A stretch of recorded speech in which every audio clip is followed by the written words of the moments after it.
Thank you, Sips. We're going to go with Rory Dollard in front here. Thank you. Hello, Mo. Hi, mate. After the setback again the other night, can you just sort of take us inside the group and tell us how everyone's feeling ahead of the next must-win game?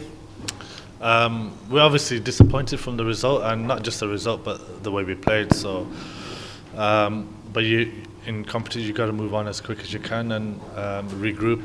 And everything's a must-win, and we know we've been in this position before, probably not as to this degree, but we know everything's a must-win, and we have to get our confidence and perform well and bat and bowl and field better than we have done so far in this tournament. And on a personal level, how hard has it been for yourself since that first game to not only have the disappointment of the results not going the team's way, but not being able to affect things and sort of been frustrated, I guess, watching along? Yeah, it's very frustrating, obviously, because you want to play and make some sort of difference, and it's one of those. It's difficult when you're not winning, and then when you're not playing on top of that, it's hard. But you prepare well and you train well, and that's all you can do at the minute. So my job is to do that, and when the time comes, and if I get the recall, then be ready and try and impact the team in winning games. Has the time come?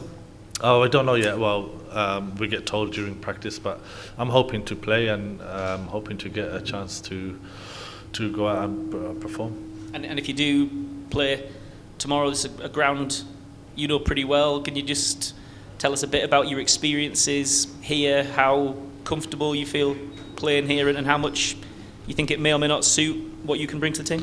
I think if I do play, it's could go for a few runs because it's quite small and a flat wicket, but it's also good for batting, and it's one of those grounds where scoring is quick and batting deep makes a big difference. It's if I get the nod, then I'm really looking forward to playing and playing at a ground that I played franchise cricket in. It's a great place to play. It's a great venue, and I'll be pretty excited. Any more from the English media before we open it up? Mel, you go ahead. Hey Mo, just with that regrouping process, is it something that the players just do as individuals, because you're all obviously very experienced, or has there been some kind of get together chats as people taking the lead on that? Yeah, no, we've got together a few times, even before the last game, and we've chatted and stuff. But I think mainly it comes down to the individual to perform and stick his hand up, and as long as it's within the team's way of playing, I think that's really important, because you can get individuals that then get a bit not selfish, but they start thinking about themselves rather than the team. And I think it's important that we forget all that, and just as an individual, once you get the opportunity, you try and win the game, and that's the most important thing. If we can all impact and contribute to winning the game, I think it makes a big difference with that sort of mindset, and that's what we're talking about. Okay, we'll do Simon, Chris, Matt, and we'll open it up to the rest of the media. Hi Mo. So the core of this group has been together for such a long time, experienced great success, obviously.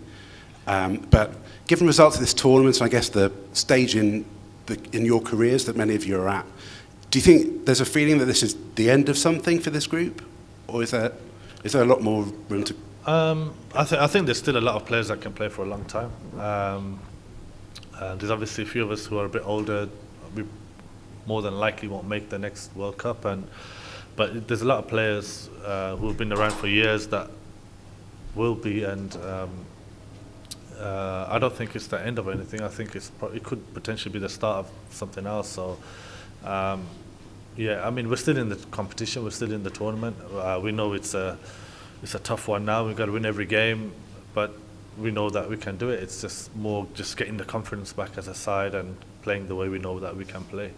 But who knows what it could be the start of or the end of.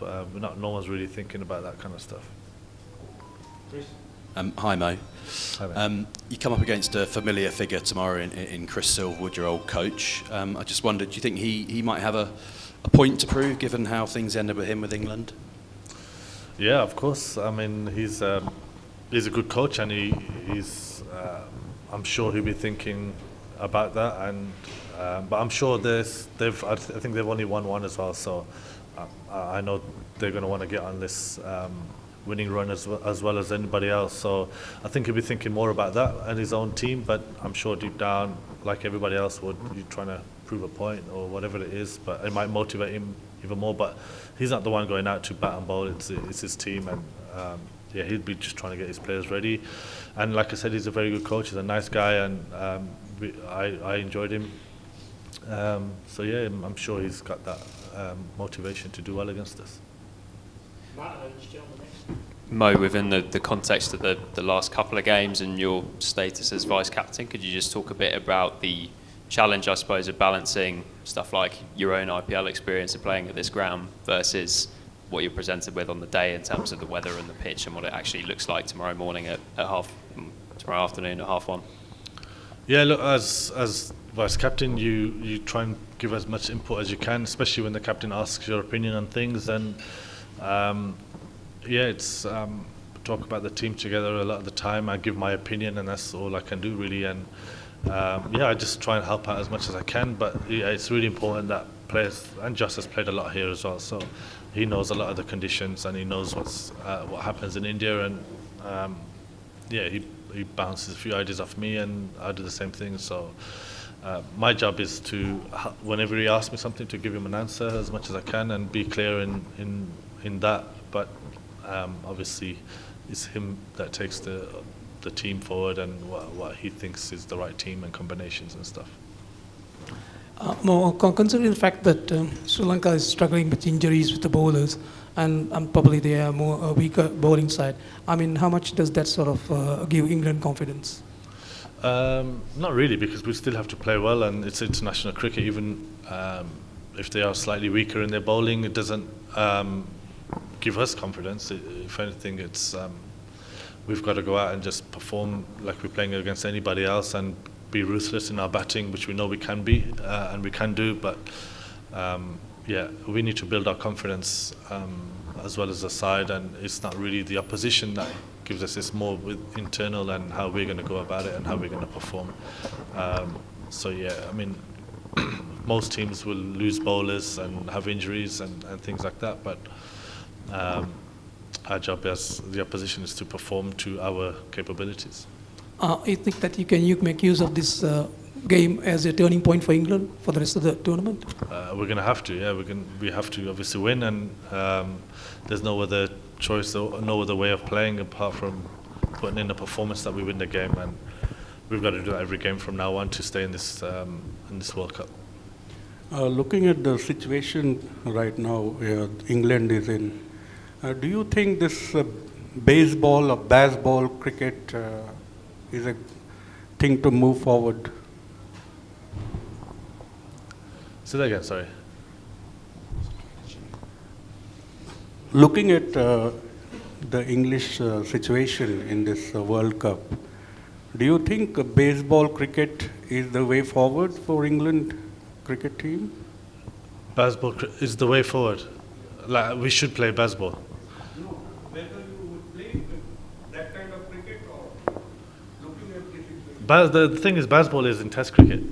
One day cricket's different, and we've been playing different all the time, and we've been playing aggressive cricket throughout since 2015 and done it quite well. I think probably the lack of that way of cricket has probably cost us a little bit in this tournament. We haven't been playing that way, in my opinion, and I think we need to play that way, but without slugging the ball, but just be that really aggressive side that we know we can be. Hi Moeen. Hi. Hi. Just a question off topic. We know the cricket has grown over the years, and looking at such a big event like the World Cup, where many have got attracted. What about talking about cricket in 2028, where it's going to reach Olympics? What are your thoughts on it? And you know that even the sports minister said that Virat is being pushing it. So what is your thought on that? Oh, the Olympics? Yes, Oh, 28. Yeah, no, I think it's amazing for the game. I think it's amazing for everyone. It'd be amazing to play in the Olympics representing cricket and representing country would be unbelievable. And 2028, I'll be quite old, but I'll try hang on. But yeah, that'll be unbelievable to play Olympics for your country, yeah. Mr. Ali, in the previous game here, Adam Zampa took 4 wickets against Pakistan. Does that give you any confidence that you yourself and Adil Rashid can do well here despite the short boundaries on offer? I wish I was a leggy sometimes as well, but I know it's one of those places where you can go for a lot of runs, but you can also pick up wickets. If you get a big score on the board, then most of the time leggies get a lot of wickets, or spinners get a lot of wickets when you get a big score on the board, because the opposition needs to come out playing shots, and that works into your favour. But if I bowl well, or if I bat well, whatever, or Rash bowls well, then he'll get wickets. So I don't think Zampa getting wickets here will give anyone confidence, because I've seen other leggies bowl well here before. So it's just, if you bowl well, you got a good chance. 2 more, Germany. Hello, Moeen. Good afternoon. Hi. Moeen, you have already touched upon the point talking about how England play attacking brand of cricket, right? So the base always has been that the openers or the top order, they flourish and then lay a strong foundation. But that has not happened in this World Cup, especially barring one of the games.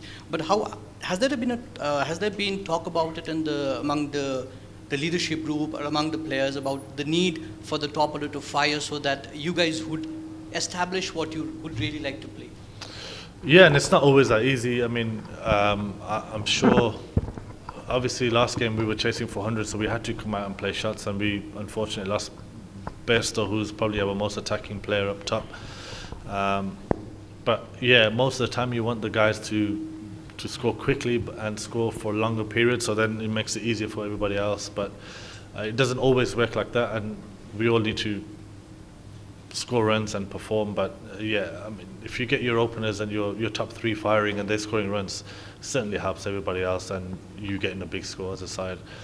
When we've spoken about it, and it's not always easy, we know you can't do it all the time, but the guys are due some runs, and hopefully it's going to come now. Last question. England have obviously had combination in this World Cup that's centered on batting depth. But that sort of changed in the last game, where, including yourself, the all-rounders didn't play. So how much of that was down to just the form, or was that down to the conditions there? I think it was down to just a way of a sort of different way, because we haven't been playing well, and we wanted our best 6 batters to obviously try and score the runs, or rely on them to score the runs. And chasing 400, it's always difficult. We ended up not bowling that well, and South Africa batting amazingly well, so obviously didn't work, and I wouldn't be surprised if it changes and we go back to what we've been doing for the last, I don't know how many years. And yeah, it's just one of those things that didn't work on that day. And obviously we took Mumbai wicket and ground into consideration with that, and yeah, just one of those things. It just didn't work. Yeah. Thank you. Thanks, guys.